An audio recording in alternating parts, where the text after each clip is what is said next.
Thank you, Mr. President. First, I'd like to thank our MS4 coordinator, Rebecca Davis, for her outstanding work in helping to secure grants to offset costs for stormwater improvement in Lower Allen Township. Ms. Davis's work will save Lower Allen taxpayers a great deal of money, and that is wonderful news. I also want to thank our Congressman, Scott Perry, for his efforts to help secure these grants for our residents. Second, Mr. President, I'd like to commend our emergency medical services team for their efforts. Our EMS team periodically provides services free of charge at the Capital City Mall, including blood pressure checks.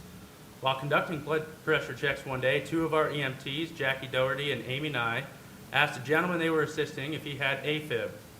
The man responded that he did not, but checked with his primary care physician about it. They found some occlusions in one of his coronary arteries, and he went to the cath lab to get a stent.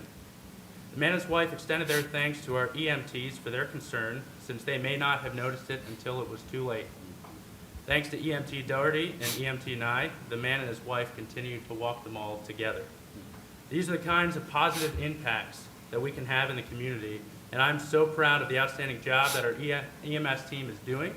And I just want to thank Captain Deven for his leadership there. Our EMS team also does an incredible job with its work at the State Correctional Institution at Camp Hill. Recent events across the state, however, have highlighted glaring safety concerns for corrections officers and emergency services providers as well. First, there's a long list of tragic and preventable assaults on our corrections officers. Many of our residents serve as staff or corrections officers at SCI Camp Hill. These courageous men and women deserve better than their current exposure to grave injury within state prisons. One of my top priorities is safety. Safety for our residents and safety for our first responders. Our EMS personnel are called to SCI Camp Hill more than 100 times each year for medical emergencies. Our emergency responders are exposed to similar dangers within prison walls with no means to protect themselves. The safety of our first responders must always be a top priority, as well as the safety of our corrections officers.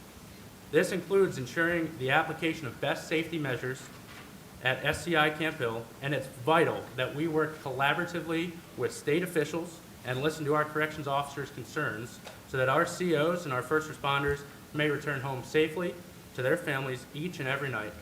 Thank you, Mr. President, and with that, I yield back.